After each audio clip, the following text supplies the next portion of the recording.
Oke, nah hari ini kita akan belajar mengenai bagaimana sih memodelkan soal cerita SPLTV. Oke, di sini ada masalah, kita suruh memodelkan aja, nggak usah dicari X, Y, Z-nya. Oke, kasusnya SPLTV berarti ada 3 variabel ya, yang jelas ya. Oke, sekarang kita belajar memodelkan. Trik memodelkan itu yang pertama lah kita pahami dulu soalnya, kita ambil apa yang bisa kita jadikan sebuah variabel. Oke ya, di sini ada 3 tokoh yaitu Budi, Elisa, dan Wulan.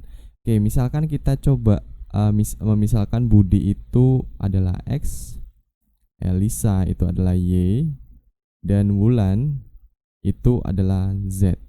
Oke, Budi X, Elisa Y, Wulan Z. Sekarang kita baca per kalimat ya. Berarti diketahui Budi 4 tahun lebih tua dari Elisa. Oke, berarti Budi itu umurnya 4 tahun lebih tua dari si Elisa. Bacanya gitu ya, Budi umurnya 4 tahun lebih tua dari Elisa. Jadi kalau Elisa 30, Budinya 34. Nah, titik berarti persamaan pertama. Kemudian diketahui juga bahwa Elisa itu 3 tahun lebih tua dari Wulan. Nah, ya 3 tahun lebih tua dari Wulan. Kemudian jika jumlah umur Budi, Elisa, dan Wulan adalah 58 tahun, maka X tambah Y tambah Z adalah 58. Maka jumlah umur Budi ditambah dan Wulan adalah berapa? Jadi jumlah umur Budi dan Wulan berapa? Nah, ini adalah SPLTV-nya. Ini kalau kita sederhanakan jadi apa? X dikurangi Y sama dengan 4. Yang ini jadi Y dikurangi Z sama dengan 3. Yang ini X plus Y plus Z sama dengan 58. Oke, ini adalah bentuk model dari permasalahan ini. Jadi nanti tinggal dicari pakai metode eliminasi substitusi buat mendapatkan nilai X, Y, dan Z-nya. Oke, gitu ya. Oke guys, sekarang soal selanjutnya kita amati dulu yuk soalnya yuk. 3 tahun yang lalu jumlah usia Hengki, Vio, dan Bastian adalah 33 tahun. Sekarang usia Hengki 2 tahun kurangnya dari usia Vio. Sedangkan jumlah usia Vio dan Bastian adalah 30 tahun. Jika sekarang tahun 2020, maka Hengki lahir pada tahun berapa? Oke, kalau sekali membaca kayaknya belum dapat ya feel-nya dari soal, tapi kita udah dapat si tokoh-tokohnya yaitu si Hengki. Itu misalkan X ya. Vio itu Y, dan Bastian. Bastian itu adalah Z. Oke, pasti kita udah dapat nama tokoh-tokohnya. Sekarang kita baca lagi sekali lagi tapi per kalimat. 3 tahun yang lalu jumlah usia Hengki, Vio, dan Bastian adalah 33 tahun. Artinya 3 tahun yang lalu berarti X dikurangi 3 untuk si Hengki. Umur Vio 3 tahun yang lalu berarti Y dikurangi 3. Umur Bastian 3 tahun yang lalu ada Z kurang 3. Maka bentuk modelnya jadi X dikurangi 3 ditambah Y dikurangi 3 ditambah Z dikurangi 3 itu sama dengan 33 tahun. Ya, bacanya gitu ya, 3 tahun yang lalu umur mereka bertiga adalah 33 tahun. Kemudian, sekarang usia Hengki 2 tahun kurangnya dari usia Vio. Usia Hengki itu adalah 2 tahun kurangnya dari usia Vio. Berarti usia Vio 30, berarti usia Hengki 28 tahun gitu ya. Kenapa enggak 2 dikurangi Y? Karena nanti hasilnya negatif. Ya. Sementara umur tidak boleh bernilai negatif, makanya penulisannya seperti ini. Oke, berarti kan 2 kurang tahun usia Hengki 2 tahun kurangnya dari usia Vio. Berarti seperti ini ya. 2-nya jadi pengurangnya. Kemudian sedangkan jumlah usia Vio dan Bastian adalah 30 tahun. Berarti usia Vio itu tadi adalah kita misalkan apa? Misalkan Y ya. Berarti usia Vio itu dan Bastian 30 tahun. Nah, sekarang tahun 2020 maka Hengki lahir pada tahun berapa? Oke ya. Sekarang kita lihat modelnya dulu deh. Bentuk ini kalau kita sederhanakan jadi apa? X tambah Y tambah Z sama dengan negatif 9. Pindah ke kanan jadi positif. Jadi 42. 33 tambah 9 ya. Jadi X dikurangi 2 sama dengan negatif 2. Sini Y tambah Z sama dengan 30. Nah, misalkan ini adalah sebuah SPLTV dari sebuah model permasalahan soal cerita ini ya. Ini modelnya.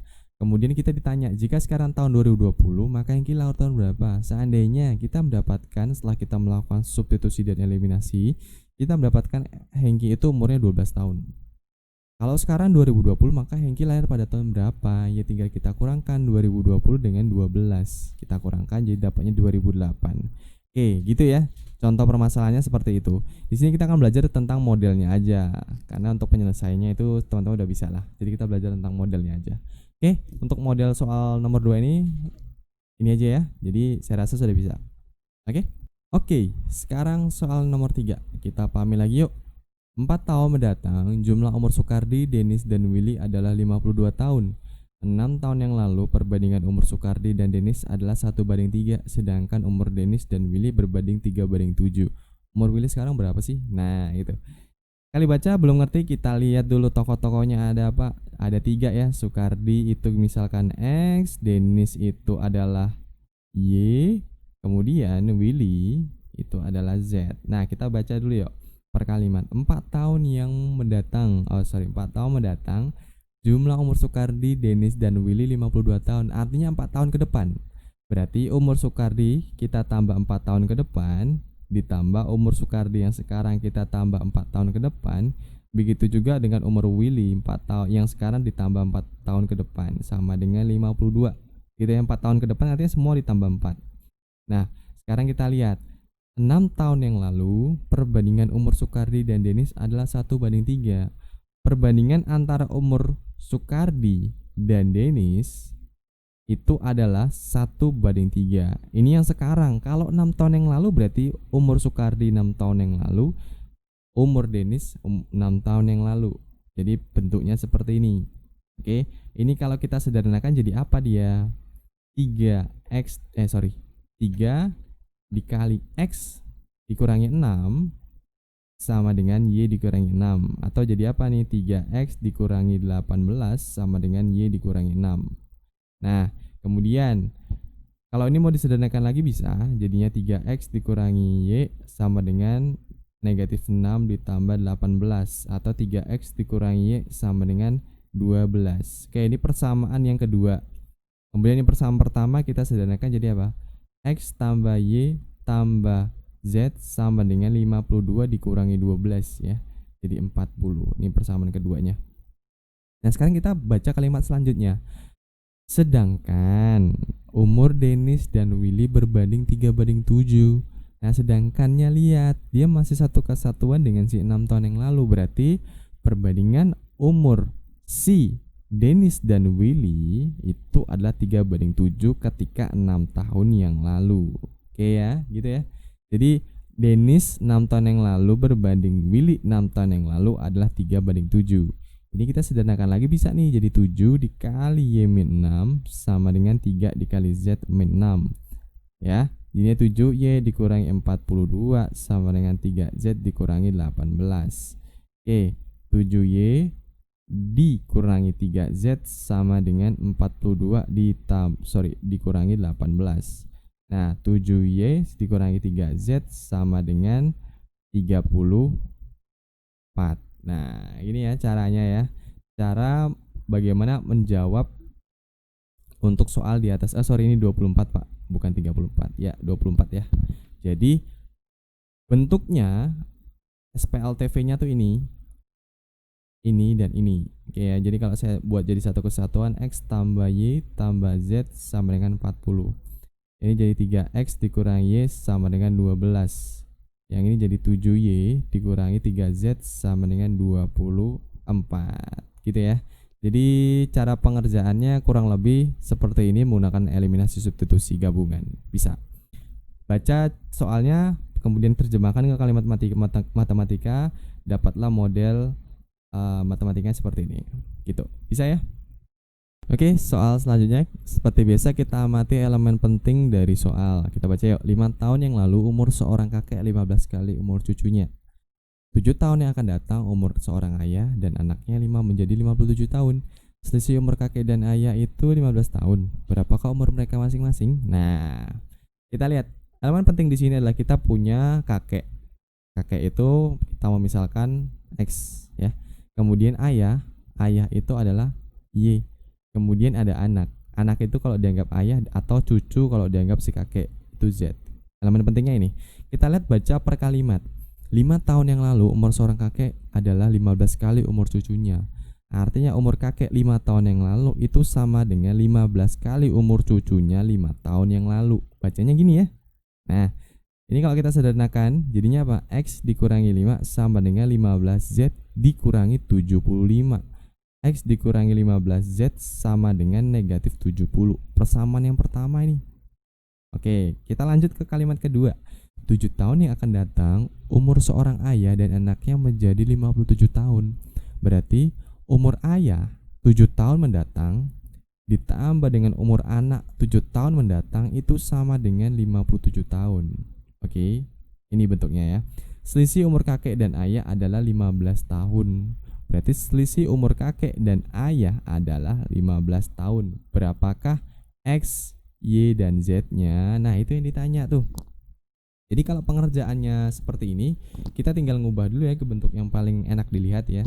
Berarti ini kan udah enak dilihat. Yang ini jadi apa nih? Jadi Y ditambah Z sama dengan 57 dikurangi 14 berapa? Ya, 43 ya. Kemudian kita lihat lagi. Yang bawah ini kan tetap ya, karena kan bentuknya udah enak dilihat ya. Berarti bentuk SPLTV-nya jadi apa nih? X dikurangi 15Z sama dengan negatif 70, Y ditambah Z sama dengan 43, dan yang ini X dikurangi Y sama dengan 15. Oke, ini adalah SPLTV-nya, tinggal dicari nilai-nilainya. Sedikit trik ya, kalau misalnya teman-teman mengeliminasi persamaan 1 dan persamaan 2, lihat variabel yang sama Z. Nanti jadi sebuah persamaan baru, yaitu persamaan dalam X dan Y kan. Hasilnya itu baru dieliminasi dengan si persamaan ketiga. Oke, gitu ya. Caranya seperti itu. Bisa? Bisa. Oke, sekarang soal selanjutnya seperti biasa kita perhatikan elemen-elemen penting yang ada di soal. Kita baca dulu yuk. Uang Adinda itu 40.000 lebih banyak dari uang Binari ditambah 2 kali uang Cindy. Jumlah uang Adinda, Binari, dan Cindy adalah 200.000. Uang Binari 100.000 lebih banyak dari uang Cindy. Jumlah uang Adinda dan Binari adalah berapa? Nah, elemen pentingnya adalah di situ ada tokoh si Adinda, misalkan X ya. Kemudian binari itu adalah Y, ini X-nya. Kemudian Cindy itu adalah Z. Nah, sekarang kita perhatikan per kalimat.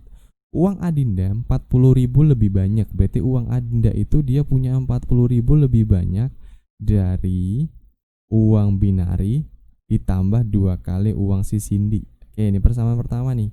Lihat. Yang kedua, jumlah uang Adinda, binari, dan Cindy 200.000. Oke ya, berarti X tambah Y ditambah Z sama dengan 200.000. Persamaan kedua nih. Ketiga, uang binari itu sama dengan 10.000 lebih banyak dari uang si Cindy. Nah, artinya 10.000 lebih banyak dari uang si Cindy. Nah, ditanya, berapa jumlah uang Adinda dan uang binari berapa? Nah, ini yang ditanya ya. Ini SPLTV-nya. Jadi cara memodelkannya kurang lebih seperti itu. Pak, ini saya ubah ke bentuk menjadi seperti ini boleh nggak, Pak? Nah, bentuk kita ubah dalam bentuk seperti ini boleh nggak? Ini boleh ya, nggak jadi masalah ya. Kemudian yang bawah tetap. Oke. Kemudian yang ini kita ubah menjadi apa? Y dikurangi Z sama dengan 10.000. Nah, ini jadi SPLTV nih ya. Kita tinggal melakukan eliminasi substitusi buat dapetin X, Y, dan Z-nya. Jadi kurang lebih caranya seperti itu untuk memodelkan permasalahan seperti yang ada di sini. Oke ya, bisa ya. Oke, next soal seperti biasa kita lihat elemen pentingnya. Kita baca dulu yuk. Hani, Yana dan Taska menabung di bank. Jumlah uang tabungan Yana dan 2 kali uang tabungan Tiska itu 150.000 lebih banyak dari uang tabungan Hani. Jumlah uang tabungan Hani dan Tiska adalah 1.450.000. Jumlah uang tabungan mereka bertiga itu 2 juta. Jumlah uang Yana dan Tiska berapa ya? Nah, itu pertanyaannya. Kita sebelum ke pertanyaan kita lihat dulu elemen pentingnya ada siapa sih? Ada Hani, itu X. Yana, itu Y. Tiska, itu Z. Oke, kembali ke soal. Kita baca per kalimat. Hani, Yana, dan Tiska menabung di bank. Oke, next kalimat. Jumlah uang tabungan Yana dan 2 kali uang tabungan Tiska itu sama dengan 150.000 lebih banyak dari uang si Hani. Bacanya gitu ya. Kemudian kalimat kedua, jumlah uang tabungan Hani dan Tiska, jumlah uang tabungan Hani dan Tiska mereka berdua adalah 1.450.000. Oke. Jumlah uang tabungan mereka bertiga itu 2 juta. Berarti X tambah Y ditambah Z itu 2 juta. Oke. 2 juta. Nah, jumlah uang tabungannya Tiska dan Yana berapa? Berarti Y ditambah Z-nya itu berapa? Nah, itu ya. Ini SPLTV-nya nih. Pak, ini saya sederhanakan jadi kayak gini bentuknya, boleh nggak? Nggak apa-apa ya. Atau X-nya kita ke depanin ya, jadi gini ya. Negatif X ditambah Y ditambah 2Z sama dengan 150.000. Nah, ini boleh nih kita ubah kayak gini nih, bawahnya ikutin aja dengan yang di sini. 1.450.000. Yang ini tetap dong. Nah, jadi ini adalah sebuah SPLTV dari permasalahan yang di atas. Oke, gitu ya, tinggal cari X, Y, dan Z. Terus kita disuruh mencari Y ditambah Z-nya berapa. Nah, gitu. Dapat nanti, itulah jawabannya. Bisa ya? Sip. Oke, next soal. Nah, kita amati dulu soalnya gimana nih. Pada tahun 2020, jumlah umur Nadine, kakak dan adiknya 33 tahun. Pada tahun 2022, jumlah umur Nadine dan kakaknya 29 tahun. Sedangkan pada tahun 2017, jumlah umur Nadine dan adiknya adalah 12 tahun. Nadine lahir pada tahun berapa? Nah, itu pertanyaannya. Kita tulis dulu siapa aja di dalam ceritanya ini. Oh, ada Nadine. Nadine itu apa? X. Kakaknya itu Y, dan adik itu Z. Kita kembalikan ke soal. Pada tahun 2020, berarti asumsinya kita itu 2020 sekarang ya. Jumlah umur Nadine, kakak dan adiknya 33 tahun. Oke ya. Berarti X ditambah Y ditambah Z itu 33. Karena sekarang tahun 2020. Pada tahun 2022, berarti 2 tahun dari 2020, jumlah umur Nadine dan kakaknya 29 tahun. Berarti karena 2022 berarti nambah 2 tahun ya. Jumlah umur Nadine pada tahun 2022 ditambah dengan umur kakaknya pada tahun 2022 adalah 29 tahun. Nah, gitu ya bacanya. Sedangkan pada tahun 2017, artinya dari 2020 ke 2017 berkurang 3 tahun. Jumlah umur Nadine pada tahun 2017 dan adiknya pada tahun 2017 itu 12 tahun ya. Umur Adi pada tahun 2017 di mana 2020 dikurangi 3 ya. 2020 dikurangi 3 itu adalah 12 tahun jumlahnya. Oke, tinggal kita sederhanakan aja. Oke, di sini ditanya Nadine lahir pada tahun berapa gitu kan. Nah, tinggal kita lihat. Kalau misalkan nanti Nadine-nya dapat X-nya dapatnya 15, kemudian dari 2020, ya tinggal kita kurangkan aja, berarti dapatnya 2005. Oh, ternyata Nadine lahirnya 2005. Nah, gitu ya. Jadi cara pengerjaannya seperti itu. Oke. Lanjut. Berarti ini kalau kita sederhanakan jadi apa? X tambah Y tambah Z sama dengan 33. Ini jadinya apa? X tambah Y sama dengan 4, pindah ke kanan jadi pengurangan ya, 25. 29 dikurangi 4. Ini jadi X ditambah Z sama dengan 18. 12 tambah 6, 18 ya. Ini adalah SPLTV-nya untuk permasalahan di ini. Oke, gitu ya. Bisa? Bisa, Pak. Sip.